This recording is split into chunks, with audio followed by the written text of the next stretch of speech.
Hi friends. So ఎలా ఉన్నారు? So dinner అయిపోయిందా? సో ఐపీఎల్ మ్యాచ్ చూస్తూ ఉండుంటారు చాలామంది.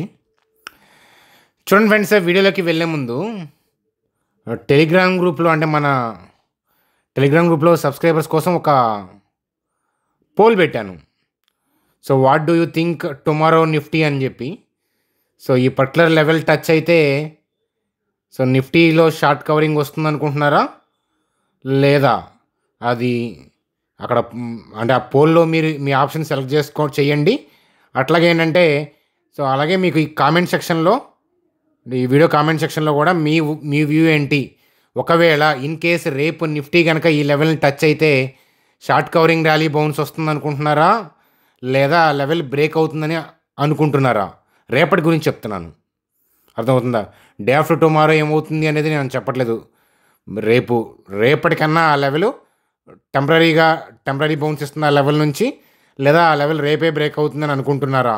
అది కామెంట్ సెక్షన్లో తెలియజేయండి. అట్లాగే ఏంటంటే మన సబ్స్క్రైబర్స్ ఏంటంటే ఫ్రీ టెలిగ్రామ్ గ్రూప్లో మీరు పోల్ ఉంది కదా, దాంట్లో పార్టిసిపేట్ చేయండి అని చెప్పి చెప్తాను. చూడండి సార్, గిఫ్ట్ నిఫ్టీ చూసి మోసపోవద్దు. రేపు బుల్ హంటింగ్, సో అది ఉంటుందా, ఉన్నప్పుడు మనం ఎలాంటి జాగ్రత్తలు తీసుకోవాలి అనేది వీడియోలో డిస్కస్ చేద్దాం. So Fed hot comments Russian గురించి, సో ఆ విషయాల గురించి మనం ఆ న్యూస్ అప్డేట్ గురించి డిస్కస్ చేసుకుందాము. ఆర్బీఐ మరి రేట్ కట్స్ లేనట్టేనా, సో ఆ అప్డేట్ గురించి చూద్దాం. సో అలాగే Reliance, Jio Finance, Bajaj Housing Finance, వీటికి సంబంధించిన లెవెల్స్ చూస్తూ సింపుల్గా వీడియోని ఎత్తేద్దాం. చూడండి మనిషి, వీడియోలోకి వెళ్ళే ముందు ఒకసారి లైక్ వేసుకోండి. సో మనకి 2 ఛానల్స్ ఉన్నాయి. ప్రైమరీ ఛానల్ ఏమో చాణక్య స్టాక్ ట్రేడర్స్ మీరు ఇప్పుడు చూస్తుంది. అలాగే సెకండరీ ఛానల్, సో లాస్ట్ సాటర్డేనే మనం ట్రేడ్ వారు ప్రిడిక్ట్ చేశాము. అలాగే మార్కెట్ ఫాల్ గురించి చూసాము. ఈ వీడియో పూర్తిగా చూడకపోతే అని కూడా మనం చెప్పాము. కాబట్టి అందుకనే నేను ఏంటంటే అస్తమానం మన ఛానల్ సబ్స్క్రైబ్ చేయమని నేను చెప్పను. మామూలుగా అయితే ఇలాంటప్పుడు ఇంపార్టెన్స్ ఉంది కాబట్టి ఖచ్చితంగా సబ్స్క్రైబ్ చేసి వీడియోని షేర్ చేయండి అని చెప్పి చెప్తాను. చూడండి సార్, గిఫ్ట్ నిఫ్టీ చూస్తే కనుక ఆల్రెడీ ఏంటంటే మనకి 22,300 అరౌండ్ చేంజ్ కనిపిస్తుంది కదా. రేపు ఏషియన్ మార్కెట్స్ రెడ్లోనే ఉంటే గిఫ్ట్ నిఫ్టీ మనకి 9 అరౌండ్ కూడా అలాగే ఉంటే మార్కెట్ హ్యూజ్ గ్యాప్ డౌన్ అయ్యే అవకాశాలు ఉంటాయి. సో అవకాశాలు ఉంటాయి కానీ గ్యారంటీ ఏం కాదు.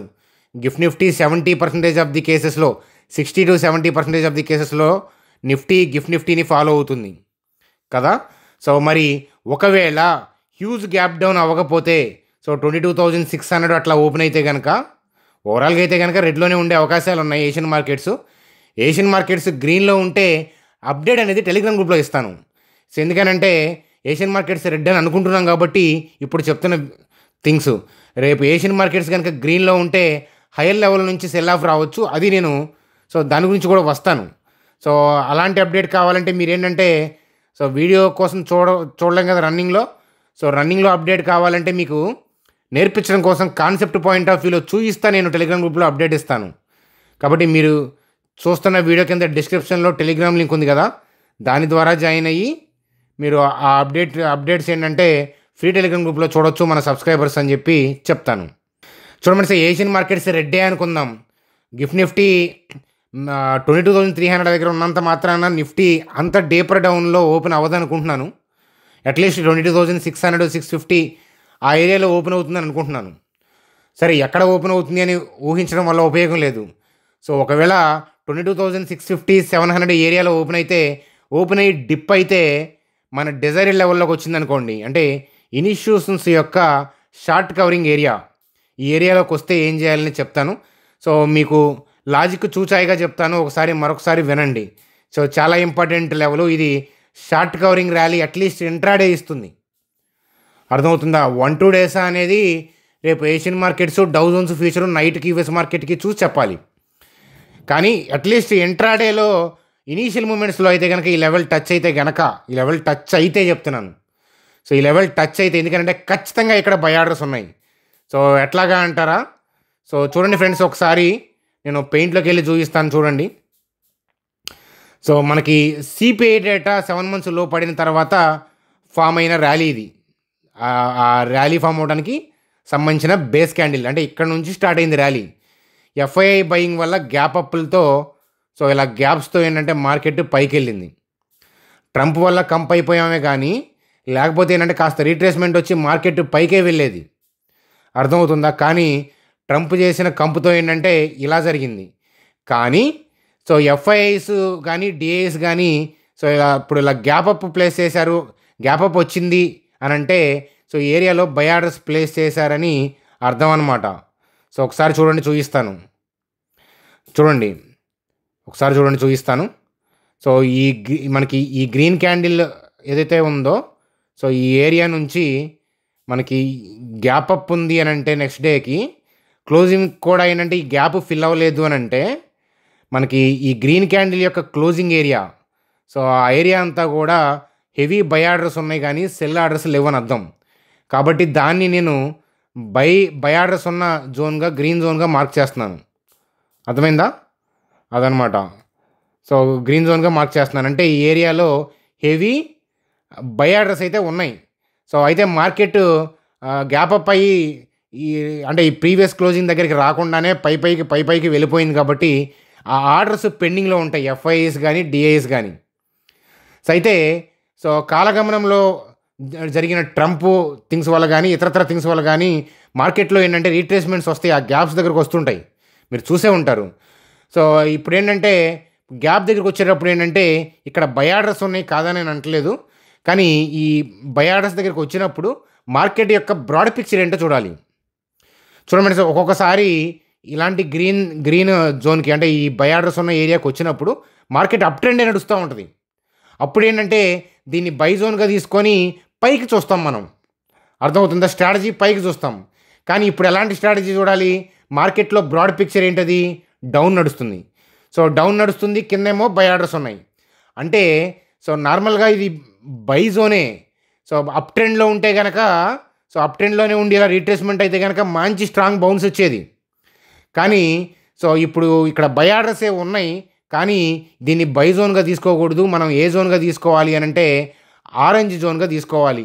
సో ఆరెంజ్ లైట్ పడ్డట్లు, గ్రీన్ అని వెళ్ళటం కాదు, రెడ్ అని సెల్ చేయడం కాదు. సో ఆరెంజ్ లాగా వెయిటింగ్ మోడ్ అని అర్థం. ఎందుకని? సో మామూలుగా గ్రీన్ జోన్ అయితే బయింగ్ జోన్ లాగా చూడొచ్చు, కానీ పైనుంచి వస్తున్న డౌన్ ట్రెండ్ కాబట్టి ఫర్ ఎగ్జాంపుల్ ఎఫ్ఐఐస్ కంటిన్యూగా ఒక 10,000 లాట్ల సెల్ చేశారనుకోండి, రేపు గ్లోబల్ క్యూస్ వల్ల గ్యాప్ డౌన్ అవటం వల్ల కానీ, హ్యూజ్ గ్యాప్ డౌన్ అయ్యి ఏరియాలోకి రావటం కానీ, లేదా కొద్దిగా పైన ఓపెన్ అయ్యి ఏరియాలోకి రావటం వల్ల కానీ, రేపు కాకపోయినా కమింగ్ డేస్లో కానీ ఈ ఏరియాలోకి వస్తే కనుక ఇక్కడ ఆల్రెడీ బై ఆర్డర్స్ ఉన్నాయి కాబట్టి సో పైనుంచి సెల్ ఆఫ్ చేసుకుంటూ వస్తున్నారు కాబట్టి సో ఇది ఆరెంజ్ జోన్ కాబట్టి ఏంటంటే అది చెక్ పాయింట్, వాళ్ళకి షార్ట్స్ కవర్ చేస్తారు. సో పైనుంచి ఒక 10,000 క్వాంటిటీ 10,000 లాట్స్ ఇలా సెల్ చేశారనుకోండి, సో ఈ పర్టికులర్ ఏరియాకి రాగానే ఒక 2,500 క్వాంటిటీ లాట్స్ ఏంటంటే సో బై చేసి సో కవర్ చేస్తారనమాట. పైనుంచి సెల్ ఆఫ్ చేయడాన్ని ఏమంటాం? సెల్లింగ్, షార్ట్ సెల్లింగ్ అంటాం. సో అలాగే మరి ఈ ఎల్లో కలర్ జోన్, ఈ ఆరెంజ్ కలర్ జోన్లో బయింగ్ జరగడాన్ని ఏమంటామంటే షార్ట్స్ కవరింగ్ అంటారు. ఎందుకనంటే సెల్ చేశారు కాబట్టి ప్రాఫిట్ బుకింగ్ పాయింట్ ఆఫ్ వ్యూలో వాళ్ళు బై చేశారు, కానీ మార్కెట్ని పైకి పంపించే ఉద్దేశం లేదు. అర్థమవుతుందా? మార్కెట్ని పైకి పంపించే ఉద్దేశం అయితే ఫ్రెష్ బయింగ్. అర్థమవుతుందా? అది కాకుండా మనకి పైనుంచి సెల్ చేశారు కాబట్టి కొంత విరామం పాయింట్ ఆఫ్ వ్యూలో బయింగ్ చేస్తే దాన్ని షార్ట్స్ కవరింగ్ అంటారు. ముందు సెల్లింగ్ చేసి దాని తర్వాత ప్రాఫిట్ బుకింగ్ పాయింట్ ఆఫ్ వ్యూలో బై చేస్తే దాన్ని షార్ట్ కవరింగ్ అంటారు.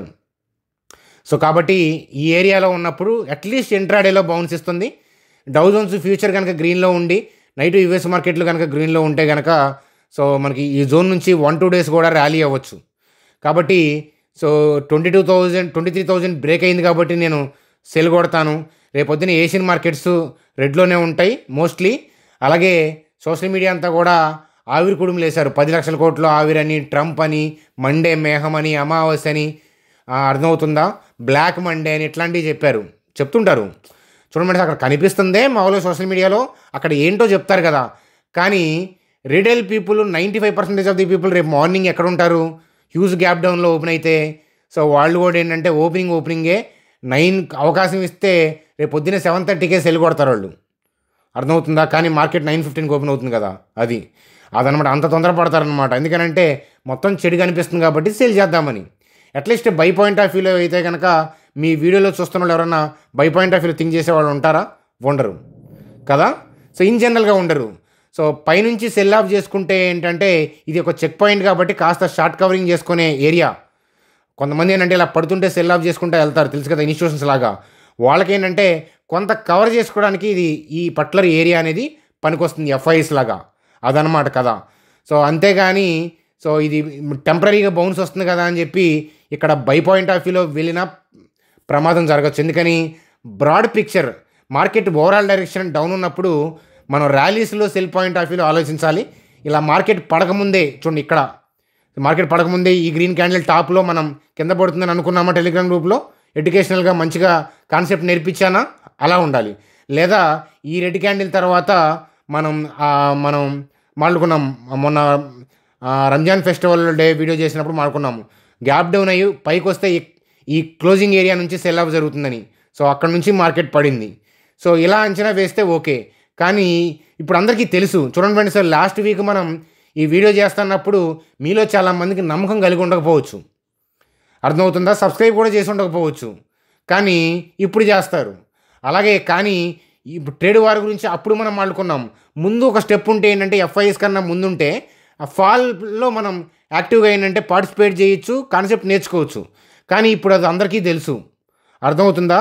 సో మార్కెట్ పడిందని తెలుసు, బ్యాడ్ అని తెలుసు, ట్రంప్ చీకటిలోకి యుఎస్ మార్కెట్ని నెడతారని తెలుసు, కాబట్టి నెడుతున్నారని తెలుసు. కాబట్టి ఇప్పుడు వెళ్ళి షార్ట్ సెల్ ఈ ఏరియాలో ఫ్రెష్గా సెల్ చేసేవాళ్ళు ఇబ్బంది పడతారు.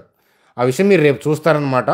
సో నా వ్యూలో ఏదైనా తేడా ఉన్నా మార్కెట్ డైనమిక్స్ నడుస్తున్నాయి కాబట్టి రేపు మనకి ఏషియన్ మార్కెట్స్ గ్రీన్లో ఉండి హైయర్ లెవెల్లో ఉంటే ఎలా చూడాలి, అలాగే ఇంకేతరత్ర ఏదన్నా మోడిఫికేషన్ ఉంటే నేను ఫస్ట్ 45 minutes లోపు ఇస్తాను టెలిగ్రామ్ గ్రూప్లో అప్డేటు. నేను ఉన్నా కదా, మీరు ఎందుకు భయపడతారు? టెలిగ్రామ్ గ్రూప్లో మీరు నేర్చుకోవడానికి నేను మీకు మంచిగా కాన్సెప్ట్ నేర్పిస్తాను. దయచేసి వాటిని టిప్స్ లాగా కాకుండా నేర్చుకునే దాంట్లో చూస్తే ఏంటంటే 6 months మీరు చూస్తే మీరు ఇండిపెండెంట్ ట్రేడర్ అవుతారు, అందులో డౌటే లేదు. సో అదనమాట కదా. కాబట్టి ఓపిక్గా వెయిట్ చేస్తారు కదా. సో నేను చెప్పిన థింగ్ అంతా ఎక్స్ప్లెయిన్ అయిందా, అర్థమైందా? చూడండి. సో ఇప్పటిదాకా నేను చెప్పిన పాయింట్లో నాకు తెలిసి సోది అనేది ఏం లేదు. అలా అనిపించడానికి కారణం ఏంటంటే నేను చెప్పే థియరిటికల్ ఆస్పెక్ట్ అవన్నీ కూడా నా 8 years యొక్క అనుభవం. కానీ బిజినెస్ పాయింట్ ఆఫ్ వ్యూలో అర్థం కాదు, ఒప్పుకుంటాను. మీకు కొంచెం టైం పడుతుంది. అది సబ్స్క్రైబ్ చేసి అలా వదిలేయండి, చూస్తూ ఉండండి. బాగా ఎక్స్పీరియన్స్ ఉన్న వాళ్ళకైతే కనుక నేను చెప్పేది అర్థమవుతూ ఉండాలి. అర్థమవుతుందా లేదా కామెంట్ సెక్షన్లో కామెంట్ చేయండి. ఇప్పటిదాకా నేను చెప్పిన పాయింట్లో ఏదైనా అన్నెసరీ పాయింట్ ఆఫ్ వ్యూలో ఏదైనా మాట్లాడినట్టు అనిపిస్తే కామెంట్ సెక్షన్లో తెలియజేయండి, వాటిని చూస్తాను.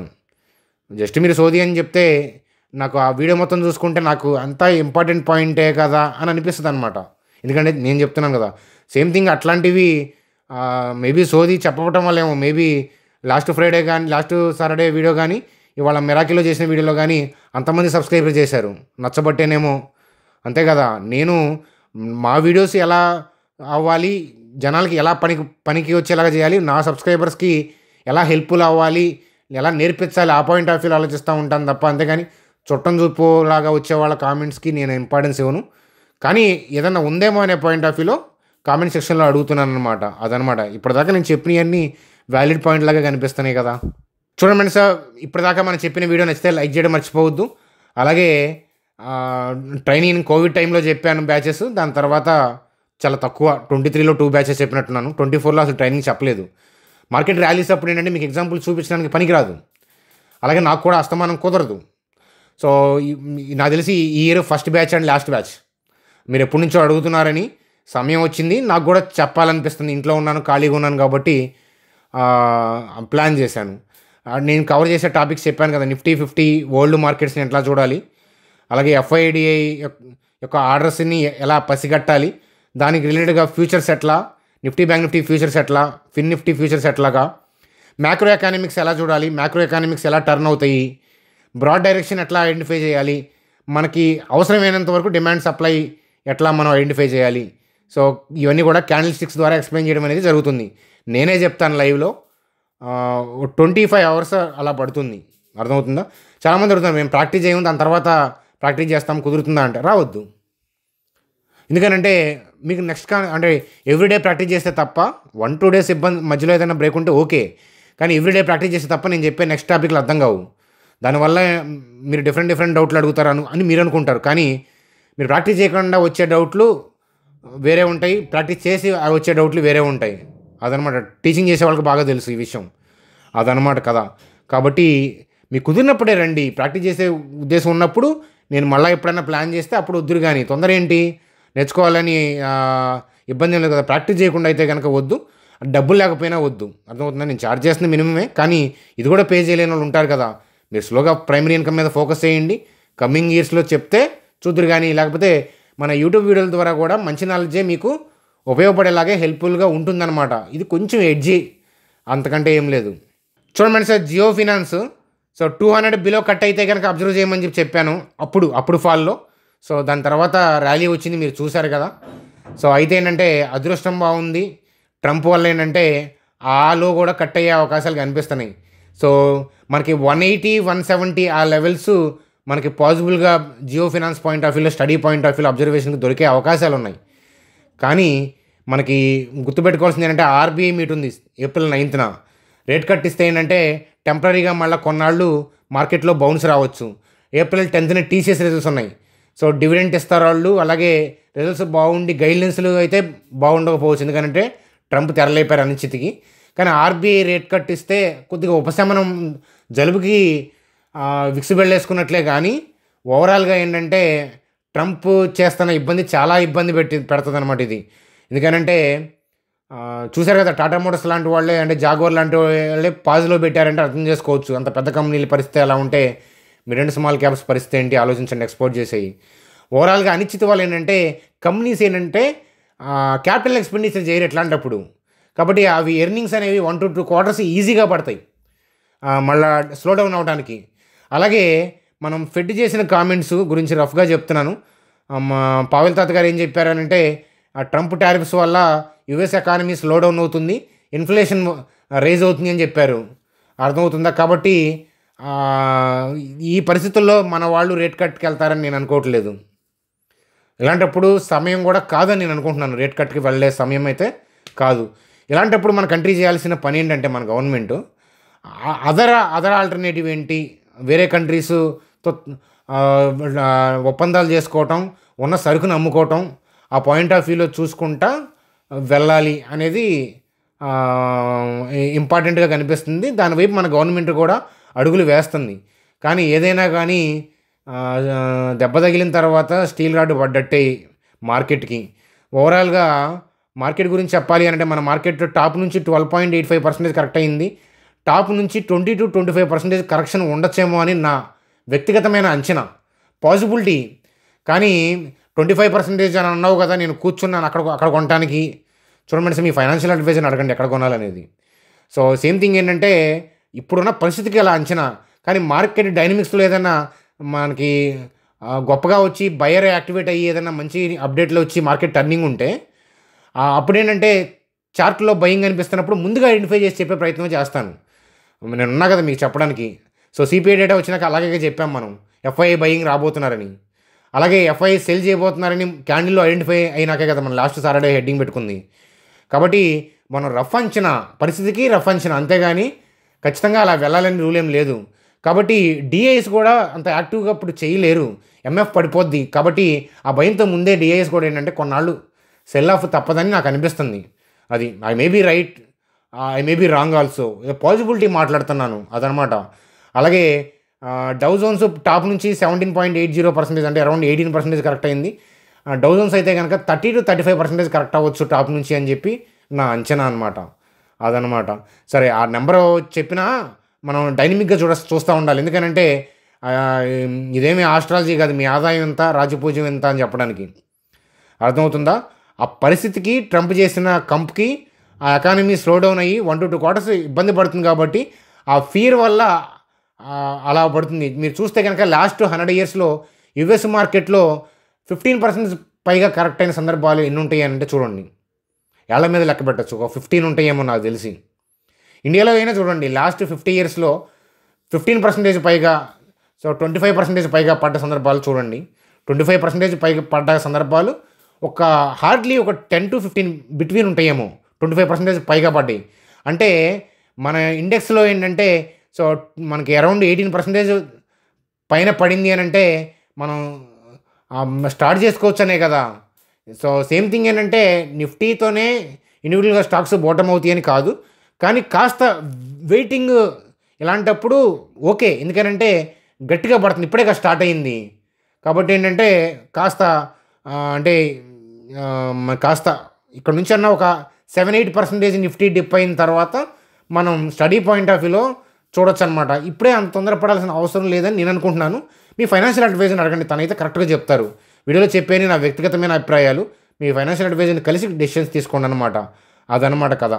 చూడండి ఫ్రెండ్స్, అలాగే బజాజ్ హౌసింగ్ ఫైనాన్స్ సో 109 ఆ పాయింట్ ఆఫ్ వ్యూలో 106, 107 పాయింట్ ఆఫ్ వ్యూలో మనం టర్నింగ్ పాయింట్ ఆఫ్ వ్యూలో ఐడెంటిఫై చేసాం. మనం కరెక్ట్గానే ఐడెంటిఫై చేసాం, కానీ ట్రంప్ గారు వేశారు కదా అది. చూడండి ఫ్రెండ్స్, మనం లోయర్ లెవెల్లో టర్నింగ్లో ఐడెంటిఫై చేయబట్టే ఇంత అలజడి జరుగుతున్నా కూడా మోస్ట్ ఆఫ్ మనం రీసెంట్గా అబ్జర్వ్ చేసి క్లోజ్గా అబ్జర్వ్ చేసి కాస్త కొద్ది గొప్ప పైకి ఉన్నాయి, అర్థమవుతుందా. అదే ఆ టర్నింగ్ని ఐడెంటిఫై చేయలేకపోతే ఏంటంటే కొంచెం గట్టిగా పడుతుంది, కానీ అది ఇబ్బంది చెడేమి కాదు. అది ఇన్వెస్టర్ ఎప్పుడూ కూడా బిజినెస్ మీద ఫోకస్ ఉండాలి, 6 ఇయర్స్ అనుకునే పాయింట్ ఆఫ్ వ్యూలోనే దిగాలి, అర్థమవుతుందా. మీ స్టాక్ మార్కెట్ చరిత్ర చూస్తే ఏ ఇయర్లో ఏ ఫాలు, ఏ రెషన్స్ అట్లాంటి ఫాల్స్ని ఎవరు కూడా ముందు ఇయర్లో ప్రెడిక్ట్ చేయలేరు, అర్థమవుతుందా. ట్రంప్ ఇలా కంపు చేస్తారని ఊహించగలమా మనం? చెప్పలేము అట్లా, అర్థమవుతుందా. ట్రంప్నే కోరుకున్నారు కదా, యుఎస్ వాళ్ళు ఓట్లు వేసేలా గెలిపించారు కదా. ఇలా చేస్తారని తెలిస్తే వాళ్ళు వేసి ఉండేవాళ్ళు కాదు, కానీ అప్పటికున్న పరిస్థితికి వాళ్ళు అలా తీసుకున్నారు డెసిషన్, అదంతే. కాబట్టి అదనమాట. బజాజ్ హౌసింగ్ ఫైనాన్స్ కూడా రీసెంట్ లోని బ్రేక్ చేసే అవకాశాలు ఉన్నాయి. 100 అని మనం కలవరిచ్చాం కదా. సో వస్తే చూద్దాము, బజాజ్ హౌసింగ్ ఫైనాన్స్ కూడా 100 పాసిబిలిటీ, గ్యారంటీ ఏం మనం చెప్పలేము అట్లా, అది వస్తే. అలాగే రిలయన్స్ పాయింట్ ఆఫ్ వ్యూలో 1086, 1035 అనుకుంటున్నాను, చూద్దాం. ఆ పాసిబిలిటీ అంటే ఈ లెవెల్కి వచ్చే పాసిబిలిటీ ఉంది, అది చూద్దాం. సో మార్కెట్ రివర్స్ అవుతున్నప్పుడు నిఫ్టీ ఏదైనా రివర్స్ అవుతుంటే 1-2 డేస్ ర్యాలీస్ రావడం అది వేరే, షార్ట్ కవరింగ్. బ్రాడ్ పిక్చర్ మారుతుంది అలాంటి డౌట్ వస్తే నేను మీకు ముందుగా చెప్తాను, నాకు అనిపిస్తే చెప్తానమాట. అలాగే బ్యాంక్ నిఫ్టీ పాయింట్ ఆఫ్ వ్యూలో పైనుంచి సెల్ ఆఫ్ జరిగితే షార్ట్ కవరింగ్ జరిగే ఏరియా ఏంటంటే 50,585, 50,201. సో ఈ లెవెల్ జాగ్రత్తగా ఒకసారి నోట్ చేసుకొని చూడండి ఫ్రెండ్స్. నేర్చుకోవడానికి స్కోప్ ఇస్తాను, నేను మంచిగా నేర్పించే ప్రయత్నం చేస్తాను వీడియోస్ ద్వారా. కాబట్టి వీడియోస్ని లైక్ చేసి షేర్ చేసి సపోర్ట్ చేయండి అని చెప్పి చెప్తాను. సో అలాగే టెలిగ్రామ్ గ్రూప్లో చాలా ఇంపార్టెంట్ మార్కెట్ డైనమిక్స్ నడుస్తున్నాయి కాబట్టి ఆ కంట్రీ వాళ్ళు ఇదన్నారని ఈ కంట్రీ వాళ్ళు ఇదన్నారని డైనమిక్గా ఏంటంటే మార్కెట్లో క్యాండిల్ యొక్క మూమెంట్లు చేంజ్ అవుతూ ఉంటాయి. కాబట్టి నేను లైవ్ మార్కెట్లో అవైలబిలిటీ ఉండి మీకు కాన్సెప్ట్స్ నేర్పించే దాంట్లో పోస్టింగ్ అనేది టెలిగ్రామ్ గ్రూప్లో పోస్టులు పెడతాను మన సబ్స్క్రైబర్స్కి, కాబట్టి మిస్ అవ్వద్దు అని చెప్పి చెప్తాను. సో కాబట్టి అదనమాట కదా. సో ఐ హోప్ నేనేమీ మిస్ చేయలేదు అనుకుంటా కదా. మిరాకిల్లో జియో ఫైనాన్సు అవి హెడ్డింగ్ పెట్టా కానీ అక్కడ కవర్ చేయడం మర్చిపోయాను, దానివల్లే ఈ వీడియో చేశాను. వాళ్ళు యాక్చువల్గా చాణక్యాలో వీడియో వద్దనుకున్నాను, చేయాల్సి వచ్చిందనమాట. సో అది ఫ్రెండ్స్ మనకి ఈరోజు వీడియో. Good night.